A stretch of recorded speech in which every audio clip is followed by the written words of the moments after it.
Level 1, the recruit. You are 18. You don't walk into a recruiting office on a whim. You walk in because your father came home from the Gulf War with a folded flag on the mantle and a silence he never explained. Because your small town in eastern Tennessee has one stoplight, one diner, and no future. Because the recruiter shook your hand like you were already somebody. You sign on a Tuesday afternoon. Your mom cries. Your dad nods. 3 weeks later, you're on a bus to Fort Jackson, South Carolina. July. The air hits you like a wet blanket the second you step off.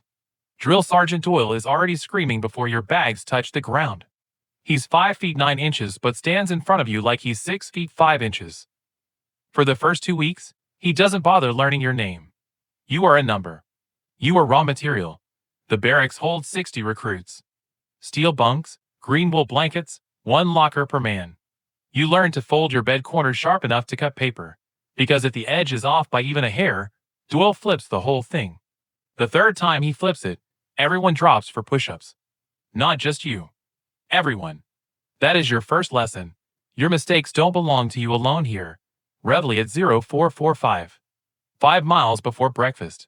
Breakfast is powdered eggs, limp toast, and watered-down orange juice. You eat it like it's steak because by the time you sit down, your body has already burned through everything from yesterday. First week, 3 guys quit. You watch them pack their bags. You don't judge them. You understand them. You just don't move. Week 7, you run the confidence course in full kit. Rope climbs, wall jumps, crawling through mud under live wire. Not simulated. Live. Low enough that if you raise your head, it finds you.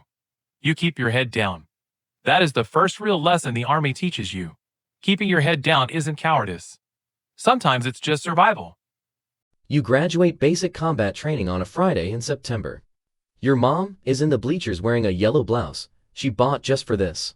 When you march past in formation, you don't break stride, but you find her face in the crowd. You have never stood straighter in your life. Level 2, Private First Class. You are 19. Advanced Individual Training sends you to Fort Benning, Georgia. Infantry. 11 Bravo. The backbone of the Army, they tell you. What they mean is, you go in first, you come out last, and everything in between rides on your legs and your back. You ruck march 12 miles, then 16, then 20 in boots that haven't fully broken in, on red Georgia clay that turns to concrete when it dries. You stop counting miles, and start counting steps. That's the only map that gets you through. At Benning, you meet Corporal Marcus Webb from Shreveport, Louisiana. He laughs at everything. He's also the best shot in the platoon, maybe the battalion. He can group 3 rounds inside a silver dollar at 300 meters, and he does it like he's bored. Webb tells you something no instructor will ever put in a field manual. The Army will teach you how to fight. It won't teach you when to think. You've got to bring that yourself. You write it down that night. You keep that notebook for the next 20 years. November 1998, you ship to the 82nd Airborne Division at Fort Bragg, North Carolina. Jump school. 5 weeks. The first time you step out of AC 130 at 1,250 feet, your brain screams at you. Every instinct says don't. You step out anyway. Those 3 seconds of free fall before the chute opens are the loneliest and most alive you have ever felt. You sew your jump wings on yourself. The same way your grandfather sewed on his Navy rating badges 40 years before. Then Kosovo, 1999. Not combat. Peacekeeping. Checkpoints, observation, waiting. Every day, displaced families move through your sector carrying everything they own in 2 bags. Children who don't speak. Men who won't make eye contact. One afternoon, an old man tries to pass a loaf of bread through the checkpoint fence. Your orders say no contact. You follow orders. He sets the bread on the post and walks away. You think about that bread longer than you'd like to admit. You re-enlist without being asked. Level 3, Sergeant. You're 24. You're at Fort Bragg when the towers fall. September 11th, 2001. You watch it on a TV in the day room with 40 other soldiers. Nobody speaks for a long time. Then someone says, "We're going." He's right. By 2002, you're in Kandahar province, sleeping in a forward operating base built on an old Soviet airstrip. The mountains in the distance are brown and permanent, and completely indifferent to everything happening at their feet. You lead a 9-man fire team. The rank of sergeant wasn't handed to you. It was earned by becoming the soldier others followed before anyone told him to. Your interpreter's name is Darwood. 22 years old. No weapon. He walks ahead of you like the ground isn't dangerous. You trust him more than most people wearing rank insignia. 3 months in, at 0430, your team clears a compound on the edge of a dry riverbed. 2 rooms are empty. The third has a man who swings a rifle toward your point man. You make a decision in under 1 second. The debrief afterward is clinical. Thread neutralized. Rules of engagement followed. Justified. But clinical doesn't mean clean. You write the report. You sign it. You go back to your bunk and stare at the ceiling until the base wakes up around you. You complete 2 rotations in Afghanistan and come home in 2004 with a combat infantryman badge, an Army Commendation Medal with V device, and a quietness that wasn't there before. Your company commander, Captain Elise Hargrove, pulls you aside and says you should put in for officer candidate school. You think about it for 4 days. Then you apply, level 4, second lieutenant. You are 26. Officer candidate school at Fort Benning is 12 weeks of organized pressure. They're not trying to break you here. They already know you won't break. What they're testing is how you lead. When you're exhausted, when information is incomplete, when the only options on the table are both bad. You graduate in the top 15% of your class. Your mom pins the gold bar on your shoulder. Her hand shakes slightly. You let them. By 2006, you're in Anbar province, west of Baghdad. A platoon of 32 soldiers. Average age, 21. You are 26, and you're responsible for bringing all 32 of them home. One morning in April, your convoy hits a pressure plate IED on Route Mobile. Your gunner, Specialist Danny Okafor from Columbus, Ohio, takes shrapnel across his left arm and shoulder. He's conscious. He's screaming. That's actually a good sign. You get him medevac in 18 minutes. He loses partial use of 2 fingers. He is alive. He makes it home. 2 years later, at his discharge ceremony, Okafor names his firstborn son Daniel Marcus, the middle name after Webb, who you told him about once on a night patrol. You never forget that. By the end of your rock rotation, you've learned something the Army only teaches through experience. Planning is essential. Plans are temporary. The gap between the two is where leaders are actually made. Level 5, Captain. You are 30. You command Alpha Company, 2nd Battalion, 16th Infantry Regiment. 140 soldiers. You are responsible not just for their performance in the field, but for their housing, their pay, their families, and their careers. The Army is not just a fighting force. It is a community. And communities require more than tactics. In 2010, you're back in Afghanistan. This time in Khyber province. The terrain is nothing like Kandahar. Mountains everywhere, valleys that funnel sound and hide everything. You study the history. You read about the British campaigns of the 1840s, the Soviet occupation of the 1980s, tribal dynamics that predate modern borders. When your soldiers ask why you read so much, you tell them, because the man who shot at us today has a grandfather who shot at someone else in the same valley. If you don't know the valley, you don't know the fight. One of your junior officers, Lieutenant Carl Guan, learns conversational Pushto in 4 months. The intelligence she builds through local relationships saves your company from 2 ambushes that never appear on any map. You put her in for a commendation. It gets approved. Near the Pesh River, you meet with a village elder. Across the courtyard, Darwood, your old interpreter from 2002, is translating for a colleague.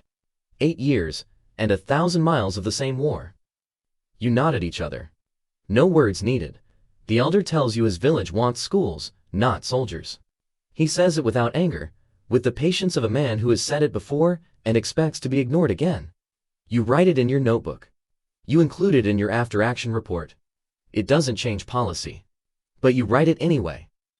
Level 6, Major. You are 35. You're assigned to the Pentagon.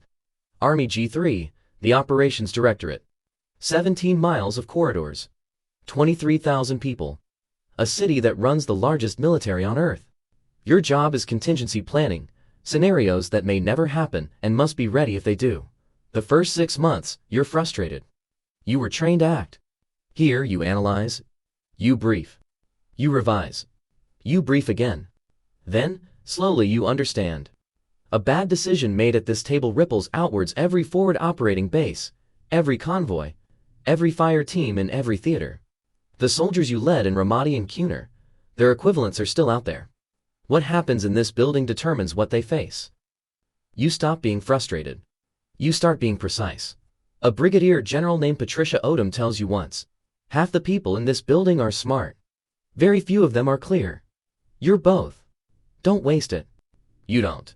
You were promoted to lieutenant colonel at 38, 18 months ahead of your peer group. Level 7, Lieutenant Colonel. You are 38. You command a battalion, 800 soldiers at Fort Campbell, Kentucky, home of the 101st Airborne Division, the Screaming Eagles. This is the last time a senior officer is close enough to smell the mud, to know every sergeant major by name, to feel the institution in a personal rather than institutional way. You deployed to Romania in 2019. NATO's enhanced forward presence. The mission is deterrence, 50 kilometers from the Ukrainian border. Russian military activity has been escalating for 5 years. You watch, report, and maintain readiness.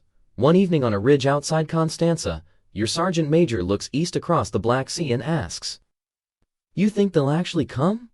You say, "Doesn't matter. We act like they will. That's the job." He nods. He's seen more than you. His nod means something. In 2022, Russia invaded Ukraine. You were stateside when it begins, watching terrain you stood on 3 years earlier swallow columns of tanks and infantry. You think about that ridge. You think about his question. You don't say anything about it to anyone. Level 8, Colonel. You are 43. You command a brigade, 5,000 soldiers. Your signature authorizes training cycles, deployment certifications, and career-defining evaluations. Your driver, Specialist Torres, is 20 years old and from El Paso. He pays attention to everything and says very little. You tell him once, "The best thing you can do right now is watch how people make decisions and file it away." He looks at you in the rearview mirror and nods. You wonder if someone said that to you once, or if you learned it the hard way. Your brigade deploys to the Indo-Pacific in 2024. This is not Iraq. It is not Afghanistan. No checkpoints, no interpreters, no compound clearances at 0430.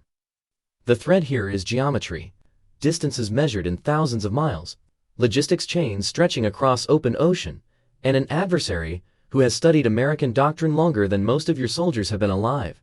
In Okinawa, a miscommunication during a command post exercise with South Korean and Japanese forces produces a simulated fratricide event. The after-action review is brutal. You sit through it without deflecting. You take your share of the blame in front of your ally counterparts. Your South Korean counterpart, Colonel Kim, shakes your hand afterward and says, "A commander who admits error in front of his allies is trustworthy. I will work with you again." You file that next to Webb's advice from 1998. Level 9, Brigadier General. You are 49. Your promotion ceremony is at the Pentagon. Your mom is in the front row. She is 71 years old, and she is wearing yellow again. When the Chief of Staff pins the star on your shoulder, you think about Fort Jackson in July. About powdered eggs and green wool blankets. About Doyle's voice at 0445. About Darwood walking unarmed through dangerous ground. About Danny Okafor, alive somewhere in Ohio, with 8 fingers that still close all the way. About a loaf of bread on a checkpoint post in Kosovo. You think about all of it for exactly the length of time it takes to pin a star. Then you move forward.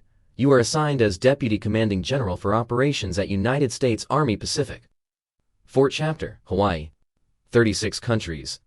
The largest geographic command on Earth. The most strategically consequential region of this century. Your commanding general is Major General Marcus Webb. That Marcus Webb, from Shreveport. Still the best shot in any room. Still laughing at everything. Still thinking while everyone else is reacting. On your first day, he tells you, "You know how to fight. You know how to lead. Now learn how to be patient in a way that actually costs you something." That's the job at this level. You write it down. Same notebook. Different page. Your days are no longer about direct command. They are about shaping the environment in which command happens. You plant things you will not harvest. That is the nature of this level. Level 10, Major General. You are 53.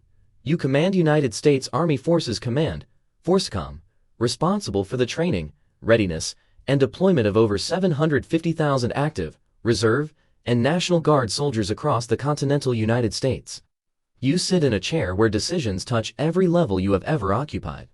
The recruit freezing at Fort Jackson. The sergeant on a Kandahar rooftop. The lieutenant watching a convoy burn on Route Mobile. The colonel sitting through a brutal after-action review in Okinawa. You remember all of them because you were all of them. Your mornings begin at 0500. Not because anyone requires it. 35 years of 0445 have rewired you permanently. You run 3 miles. You read 2 intelligence summaries. You drink 1 cup of coffee, black, the way Doyle drink it, which you noticed once at 18 and never forgot. A procurement decision made today shapes a soldier's equipment in 2035. A readiness gap identified now may be the difference between deterrence and miscalculation in a theater that doesn't yet have a name. You are responsible for all of it. There are mornings when the weight of that is tangible, not crushing, just present. Like a ruck you've worn so long you've forgotten you're carrying it. You carry it anyway. That is what this level asks of you. Not brilliance. Not invincibility. Just the willingness to carry it and keep moving. Before the Senate Armed Services Committee, a senator asks, "General, what does it take to build the kind of army that wins the wars of the next 20 years?" You pause, not because you don't know, but because the real answer is human. It started on a bus to Fort Jackson in July, when you were 18, and had nothing figured out. You say, "Editor, it starts with a young person who decides that something bigger than themselves is worth showing up for." Everything we build depends on that decision being made every year by people we've never met, in towns we'll never visit. Our job is to make sure that when they show up, we're worthy of them. The room is quiet for a moment. You mean every word. On the wall of your office at Forscom, there is a plaque. You had it made from a line in a notebook you've carried since 1998. It reads, "The Army will teach you how to fight. It won't teach you when to think. You've got to bring them yourself." Marcus Webb, Corporal, 82nd Airborne Division, Fort Benning, Georgia, 1998. He has 2 stars now. Some things don't change. You didn't arrive at this level by being the loudest or the most visible. You arrived by being reliable when reliability was hard. Honest when honesty had a cost. And present when presence required sacrifice. The buzz to Fort Jackson left 35 years ago. You never stopped writing it.